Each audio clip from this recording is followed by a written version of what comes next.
இறைவார்த்தை கேட்டு இதயத்தில் ஏற்று என்னாலும் வாழ்ந்து என்றும் பறைசாற்று இறைவார்த்தை கேட்டு.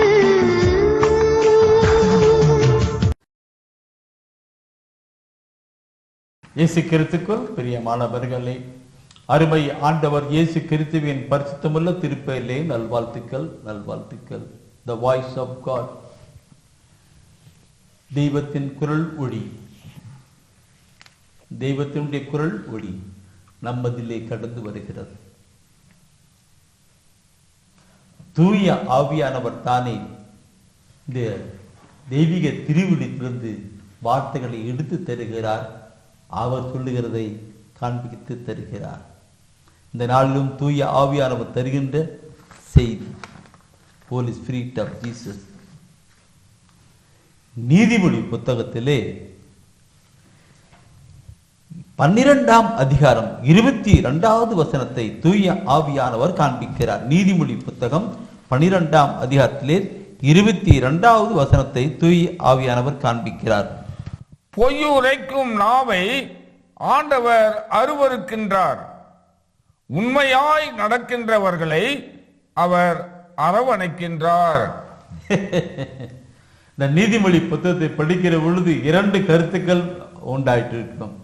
ஒன்று பிளஸ், இன்னொன்று மைனஸ். ஒன்று மைனஸ், அது பிளஸ். 2 பாயிண்ட்களை கொண்டு வருவாங்க. இதில் பார்க்கிறோம் அருமையான கருத்து. இதனால் தூய ஆவியானவர் தருகின்றது. பொய்யுரைக்கும் நாவை ஆண்டவர் அருவருக்கின்றார். பொய்யுரைக்கும் நாவையை ஆண்டவர் இருக்கிறார். ஒரு குடும்பத்தில் பிள்ளைங்க இருக்கிறாங்க, பிள்ளை இருக்காங்க, அதுல பொய் பேசுறது, திருடு, அந்த தப்புத்தப்பான வார்த்தைகள் எல்லாம் பேசுறது, அப்படிப்பட்டான நிலையில இருக்கிற பிள்ளைகளை அப்பா எப்படி நினைப்பாரு? அவர் விரும்பாரா? பிள்ளைகளை உதாரணத்துக்கு சொல்றேன், நம்முடைய வாழ்க்கையில் அவங்க அந்த பிள்ளைங்க தப்பா பண்ணிட்டு இருக்கிறாங்க, பேசுறாங்க, பேசுறது தப்பு, எல்லாமே பொய். அந்த வார்த்தைகள், கெட்ட வார்த்தைகள், தீய வார்த்தைகளை போட்டு அந்த நாவை அப்படியே பயன்படுத்திக்கிறாங்க. அப்ப அப்பாவுக்கு அந்த பையன் மேல, அந்த பிள்ளைங்க மேல அவர் வெறுப்பா இருக்கு. ஆனால் அதே நேரத்தில் உண்மை, நீதி, அமைதி, பரிசுத்தம், அன்பு, அன்பிற்குள்ள காரியங்களுக்குள்ளாக ஒரு பிள்ளை நடக்கிறாங்க. அப்பாவுக்கு அந்த பையன் மேல, பிள்ளைங்க மேல பருமிக்கும். பிள்ளைகளா, இதை உலகப்புறமான அப்பா அம்மா பிள்ளைகள் மீது எப்படி இருப்பாங்க? உதாரணத்துக்கு நான் சொன்னேன், விண்ணகத்தில் இருக்கிற தந்தையும் அப்படியே தான். அதனால் தான் இந்த வார்த்தையை நமக்கு தந்திருக்கிறார். இந்த வார்த்தையை நமக்கு தந்திருக்கிறார். பாருங்கள், பொய்யுரைக்கும் நாவை ஆண்டவர் அருவருக்கின்றார், உண்மையாய் நடக்கின்றவர்களை அவர் அரவணைக்கின்றார். பிள்ளைங்களை அப்பா எப்படி கட்டி பிடிச்சி முத்தம் கொடுக்கிறேன், அப்படி முத்தம் கொடுக்கிறாங்களோ அதே போல நம்முடைய அருமை ஆண்டவருக்கு நாம் உண்மையுள்ளவர்களாக நாம் நடக்கிற பொழுது அவர் கட்டி அணைத்து நமக்கு முத்தம் கொடுக்க. இந்த நாளிலே ஆண்டவர் யாரெல்லாம் கட்டி அணைத்து முத்தம் கொடுப்பான்னு பார்க்கணும். ஒருவேளை இதுவரை அப்படிப்பட்ட நிலையிருந்தால் மாறி கடந்து வாருங்க. கடந்து வருகிற பொழுது அந்த அன்பின் அரவணைப்புகளுக்குள்ளாய் கடந்து அவருடைய ஆசீர்வாதமான காரியங்களை அனுபவிக்க முடியும். அறிவிப்பு பெற ஒப்புக்கொடுக்கலாம்.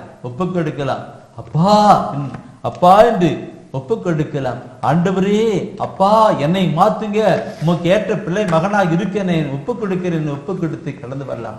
அன்பின் ஆண்டவரே, இதோ எங்களை முற்றிலுமாக தாழ்த்தி ஒப்புக்கொடுக்கிறோம். உலக வாழ்க்கையிலே நாங்கள் தவறான நிலையிலே வாழ்ந்திருக்கலாம் ஆண்டவரே, செயல்பாட்டிலே கடந்து போயிருக்கலாம் ஆண்டவரே. இப்பொழுது எங்களை நீர் மன்னிக்கிறவர் ஆண்டவரே, மன்னித்து ஏற்றுக்கொள்ளுகிறவர் நீர்.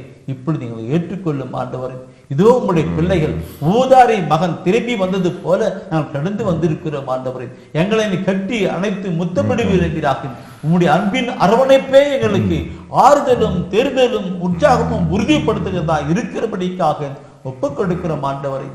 அப்பா, உங்களுடைய பிள்ளைகளை நீத்தானே நடப்பித்தரலும், உண்மை உள்ளவர்களாக உத்தமுள்ளவர்களாக நடப்பித்தரலும். உங்களுடைய அரவணைப்பும் ஆசீர்வாதம் இன்றும் என்றும் எப்பொழுதும் எங்களோடு கூட நடக்கட்டும். ஜெபிக்கிறோம், ஒப்புக் கொடுக்கிறோம், ஜெபிக்கிறோம் நல்ல பிதாவே. ஆமென், ஆமென், ஆமென்.